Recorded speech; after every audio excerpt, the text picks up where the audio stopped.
If you're a heating and air conditioning technician or even a salesperson, what's one type of business owner that can put you into a sales slump and you not even know it? And why does it matter? This is a fantastic question. I'm Scott Sylvan Bell, coming to you live from Sacramento, California, on a perfect day to talk about sales and business and a fantastic day to talk about you. I'm coming to you live from the Delta. So you may see a wakeboard boat or jet skis pull up behind me. That's normal.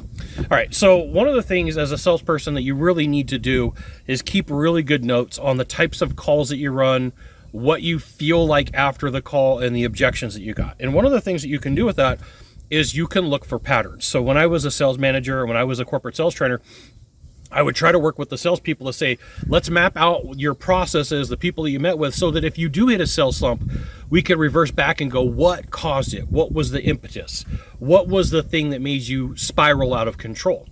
And I will share with you one of the things that gets you as a salesperson or gets you as a technician is the element of time, energy, effort, money, risk, and reputation. So I'm going to share with you what that looks like. You meet with a buyer or you meet with a client and they spend a ton of time with you, asking you a ton of questions, putting you through the ringer, and there's never a commitment. There's never, we're going to do business with you. It's always kind of, or maybe they're playing two sides of the fence. And there's a type of contractor that this person is really addicted to, and that's the independent guy, okay? The independent guy is somebody that you need to know about for a couple of reasons. Most companies start off in a garage or a backyard. I am not knocking that, okay? But what the independent guy is, his shtick is to go to people and say that big companies are evil.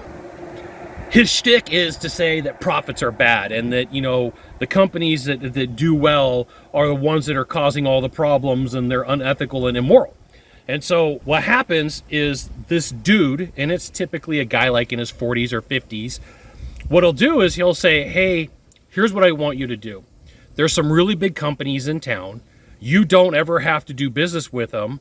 But what I want you to do is I want you to call them to match up against my proposal. Okay, fine, whatever. If that's how you want to play ball, that's how you want to play ball. But here's what that guy is doing, and this is where it causes problems for you. What that guy is doing is he's relying on your scope of work. He's relying on your build out of what needs to be done. And then what that consumer is doing is validating what, independent chuck in a truck guy is going to say. And so the entire time that this conversation is going on is they're a big company, they're evil, they're only after money, they're only after to take advantage of you.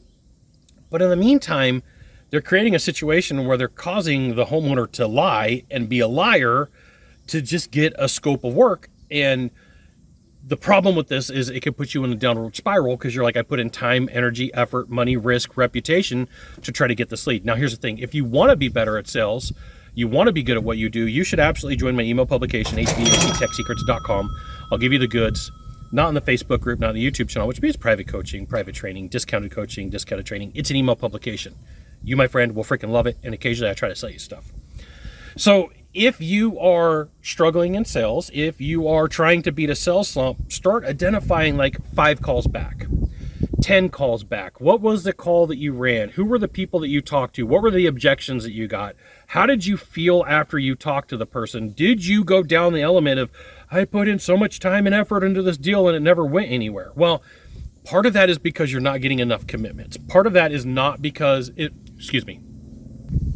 part of that's because you're not asking the tough questions and you're not seeing the people not make commitments, right? They're like, well, maybe, like somebody, maybe. I don't know what that means. Like, you're going to have to help me out here. What's your criteria? What are you looking for? Very calm, very relaxed. You're going to have to practice this under pressure. Like, okay, so why don't we break this down? Why don't you share with me what the criteria is that you're looking for? And I'm going to promise you, anytime that you hear independent guy, you should be able to ask. It's like, is it just me? Or are you just taking my scope of work to validate that somebody could do it for less? And there's nothing wrong with asking that question. You're putting in the time and the effort and your expertise to build out a proposal for somebody.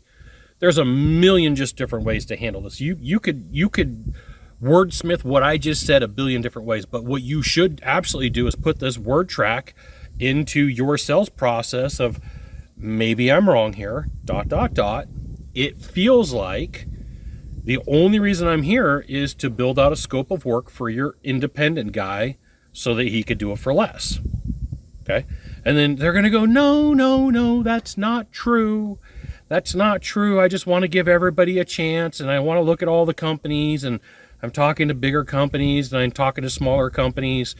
And if you start getting this at the beginning of your sales presentation, that's where like I would start taking very specific items out. I wouldn't like, hey, we're going to enlarge the return. Well, how big? As big as I can make it. Well, how big is that exactly? We're going to have to pre-site the job. Well, I want details.